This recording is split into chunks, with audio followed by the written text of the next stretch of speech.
Assalamualaikum warahmatullahi wabarakatuh. Pelotos yang berbahagia, berjumpa kembali di Hasdin Mundika Channel. Kali ini kita membahas seorang tokoh pergerakan, tokoh mungkin masih bisa disebut tokoh muda yang sempat mendekam dalam penjara Sukamiskin hampir 10 tahun lamanya. Dialah Anas Urbaningrum yang pada tanggal 11 April kemarin telah menghirup udara bebas, namun masih harus warawiri melapor selama 3 bulan di penjara Sukamiskin sampai pada tanggal 9 Juli baru beliau menyatakan bebas murni. Hari ini kawan-kawan dan loyalis Anas sedang menyusun langkah-langkah apa yang akan ditempuh oleh Anas Urbaningrum. Walaupun diketahui bahwa Mas Anas ini sebelum beliau bebas sempat membangun sebuah partai, yaitu Partai Kebangkitan Nusantara, dan juga dianggap lolosnya Partai Kebangkitan Nusantara ini tidak lepas dari campur tangan Mas Anas. Namun ini kita perlu melihat atau mengkalkulasi, terutama para loyalis Anas atau orang yang dipercaya oleh Mas Anas untuk mengkaji atau menyusun langkah-langkah strategis Anas ke tahun 2024 untuk menghadapi tahun 2029. Karena kalau 2024 Mas Anas belum bisa untuk berbuat banyak, karena masih ada hukuman setelah 10 tahun penjara, 9 tahun 3 bulan tersebut. Mas Anas harus menjalani hukuman tambahan, yaitu bagaimana beliau dicabut hak politiknya sehingga tidak dapat memilih dan dipilih selama 5 tahun. Jadi Mas Anas dapat memilih dan dipilih setelah tahun 2028. Jadi persiapan para loyalis Anas itu pada tahun 2029.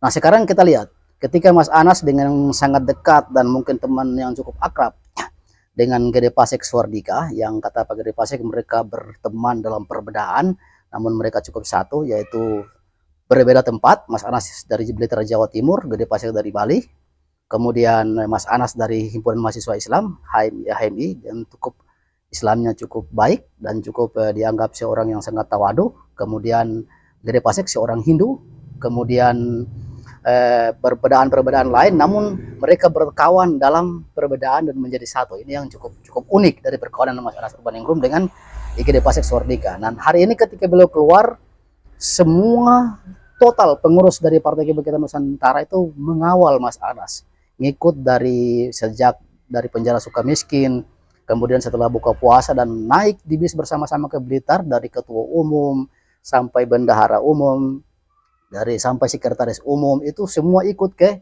Blitar. Jadi artinya mereka ingin menyerahkan Partai Kebangkitan Nusantara. Terserah Mas Anas mau pilih jabatan yang mana, mau ketua umum monggo, mau jadi Dewan Penasehat monggo, silakan. Itu diserahkan total oleh Pak Gede Pasek bersama bendahara dan sekretaris umum Sri Mulyono, kemudian dan bendahara umum. Itu yang terjadi. Namun sampai hari ini Anas belum memberikan jawaban. Ya, mungkin dia akan memberikan jawaban pada setelah tanggal 10 Juli setelah beliau bebas murni. Namun hari-hari belakangan ini Mas Anas melakukan mengisi acara-acara di Partai Kebangkitan Nusantara PKN, bagaimana pembekalan caleg di berbagai provinsi dan mungkin bahkan di kabupaten-kabupaten yang ada, sehingga orang masih mengira-gira atau menduga atau mungkin berasumsi besar bahwa Mas Anas akan menjadi pengurus PKN, menjadi ketua umum atau apalah, artinya beliau penentu di sana. Nah, ini yang menjadi kajian dalam video kali ini, sehingga kalau Mas Anas jangan sampai salah langkah. Artinya peluang Anas Urbaningrum setelah 10 tahun mendekam dalam penjara, menghabiskan waktu 10 tahun terbuang begitu saja dengan usianya saat ini yang sudah di usia 53, 54, itu beliau tidak bisa melakukan kesalahan sekali lagi. Sekali beliau melakukan kesalahan adalah fatal dan Mas Anas Urbaningrum akan tertinggal oleh zaman. Sehingga kalkulasi yang tepat dan benar harus diambil Mas Anas saat ini sehingga beliau bisa bagaimana meraih tahun 2029 seperti itu. Nah, artinya begini, ketika Mas Anas ingin menjadi ketua umum Partai Kebangkitan Nusantara atau apalah penasihat yang dipercaya di PKN Partai Kebangkitan Nusantara, harus dipastikan bahwa ketika beliau bergabung total dengan Partai Kebangkitan Nusantara, partai tersebut harus dapat dipastikan lolos di pemilu 2024, lolos parliamentary threshold 4% atau lebih. Kalau ketika PKN lolos, maka magnet seorang Anas Urbaningrum, kekuatan pengaruh seorang Anas Urbaningrum itu dipercaya oleh masyarakat bahwa partai yang diprediksi kemudian yang disurvei berada pada posisi kisaran 0, namun ketika digawangi oleh Anas Urbaningrum, lalu partai itu menjadi lolos di parlemen dan menjadi partai parlemen, sehingga orang akan berhitung berkali-kali terhadap Anas Urbaningrum bahwa magnet Anas Urbaningrum masih kuat. Jadi harus bisa dipastikan ketika Anas bergabung dengan PKN, PKN harus lulus PT. Kalau tidak, ya ini bermasalah. Ketika misalnya PKN cuma dapat 2%, 1%, mungkin Mas Anas akan layu dan tidak bisa menatap 2029. Karena anggapan orang, kepercayaan orang bahwa Anas sudah tenggelam.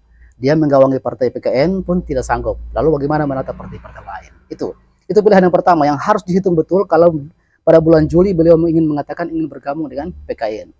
Pilihan yang kedua, ya mungkin Gede Pasik dan kawan-kawan loyal Anas juga harus bisa memberikan ruang kepada Anas di sisi yang lain. Tidak harus memaksakan beliau masuk ke PKN. Mungkin beliau akan memilih partai-partai lain, partai papan tengah. Di sana ada Nasdem, di sana ada Gerindra, mungkin P3, PAN dan lain-lain yang bisa mungkin Anas akan masuk ke sana tanpa harus menjadi ketua umum.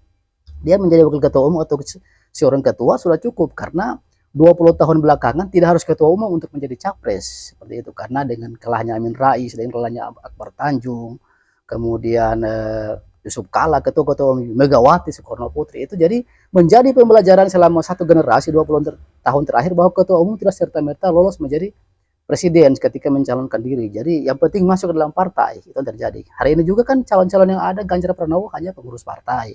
Kemudian Anies Baswedan orang luar partai seperti itu. Jadi Anas Urbaningrum, Mas Anas harus menghitung benar langkah-langkahnya. Jangan sampai melakukan blunder politik. Jadi ketika beliau bergabung dengan PKN, harus dipastikan pada bulan Februari 2024 PKN harus lolos di PT, sehingga orang wah ternyata Anas Urbaningrum masih punya loyalis yang hebat, punya magnet yang kuat, sehingga partai yang diprediksi 0, bisa lolos ke Senayan, sehingga Mas Anas bisa diperhitungkan dalam perhelatan 2029. Tapi ketika tidak, ya dia tenggelam saat itu. Tidak ada kesempatan kedua lagi bagi Anas Urbaningrum. Nah, karena itu para loyalis harus menghitung benar setelah bulan Juli itu. Atau biarkan Anas Urbaningrum berjalan dulu, membangun tampilan-tampilan tiap bulan. Karena dalam menjaga ketokohan, ini Anas sangat piawai dalam menjaga ketokohan. Dia sangat tahu apa yang dia harus lakukan. Ketika berkunjung ke rumahnya Bang Akbar, Akbar mengatakan, Bang Akbar, Anas tahu apa yang dia harus perbuat. Itu yang terjadi. Jadi kalau dia hitung, dia tidak, PKN tidak dapat diloloskan pada pemilu 2024, mungkin Mas Anas akan memilih partai-partai tengah setelah pemilu 2024. Pasti dibuka di mana-mana, di luar Demokrat dan mungkin PDIP yang dianggap masih bertuan atau partai-partai lain. Tapi kalau partai Nasdem ketika Anies kalah, kalau Anies menang ya mungkin nggak bisa lagi masuk ke Nasdem. Tapi kalau kalah pasti terbuka buat Anas. Kemudian juga Gerindra ketika Prabowo kalah, terbuka buat Anas. Apalagi partai P3, bisa juga PKS dan lain, bisa juga PKB dan lain-lain, gitu seperti itu. Jadi langkah Anas Urbaningrum harus dihitung benar, jangan sampai terjadi blunder politik ketika bulan Juli ini. Mendingan Anas Urbaningrum berdiam dulu setelah Juli, melihat setelah pemilu 2024. Itu saran kedua. Jadi saran pertama, silakan ambil PKN dan mengelololah PKN menjadi ketua umum atau orang yang dipercaya penuh, tapi harus dipastikan PKN lolos di PT 2024. Jika tidak, maka Anas Urbaningrum menunggu pemilu 2024 sehingga tidak terjadi blunder politik di 2024 untuk menuju 2029. Karena tidak ada kesempatan kedua lagi bagi Anas Urbaningrum jika salah melangkah pada 1-2 bulan ke depan. Pemilu yang akan datang, semoga Anas Urbaningrum bisa mengambil langkah-langkah yang tepat. Lotus, mungkin hanya ini yang bisa kita sampaikan. Semoga bermanfaat. Bila taufiq wal hidayah. Wassalamualaikum warahmatullahi wabarakatuh. Kinatawan.